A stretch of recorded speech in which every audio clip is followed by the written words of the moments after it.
চট্টগ্রামের ফটিকছড়ির পূর্ব সোয়াবিলের ভাঙার দিঘির পাড়ের ফসলি জমি 2 দিন আগেও বুক সমান পানিতে নিমজ্জিত ছিল আমনের এই মাঠ। এই মাঠে প্রায় 2 একর জমিতে ঋণ নিয়ে চাষ করেছেন বর্গা চাষী মোহাম্মদ ইউনুস। পানি নামার পর দেখেন জমির সাথে মিশে গেছে আমনের চারা। একই অবস্থা ফটিকছড়িতে বন্যা কবলিত সব এলাকায়। 20-50 টাকা যা দিয়েছে সব টাকা আমি খরচ করিয়ে মানে কম দিছি। ধান সম্পূর্ণ নষ্ট হয়ে গেছে, কোনো একটা খালি নেই। চাষের অবস্থা তো খুবই খারাপ, চাষ তো শেষ। কেবল কৃষি জমি নয়, বন্যার ক্ষতচিহ্ন স্পষ্ট হয়েছে বিভিন্ন সড়কে। বানের পানিতে সড়ক ভেঙে নষ্ট হয়ে গেছে বিভিন্ন এলাকার যোগাযোগ, ভেঙে গেছে হালদা নদীর বিভিন্ন অংশের বেড়িবাঁধ। ফলে চরম ঝুঁকির মধ্যে আছে স্থানীয়রা। মাঙ্গার জন্য আমরা চলাফেরার খুব কষ্ট হচ্ছে। প্রত্যেকটা বাড়ি ঘরে পানি উঠছে, এমন কোন ঘর নাই যে পানি উঠে নাই। আমরা যদি একটা বীজের মতো করতে পারি, আশা করি আমার মনে হয় এটা বীজ দিয়ে পানিগুলো চলে যাবে।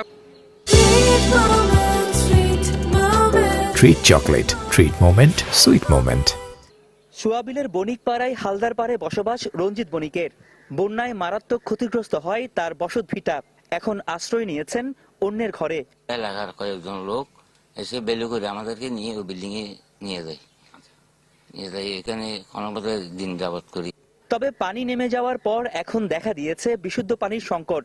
পানিবাহিত রোগে আক্রান্ত হচ্ছে অনেকেই। এলাকার মানুষ এখানে পানির কষ্ট আছে, খাবারের কষ্ট আছে। বন্যার পানি 8-9 দিন পানির বিষাক্ত পানি সম্পূর্ণ নষ্ট হয়ে গেছে।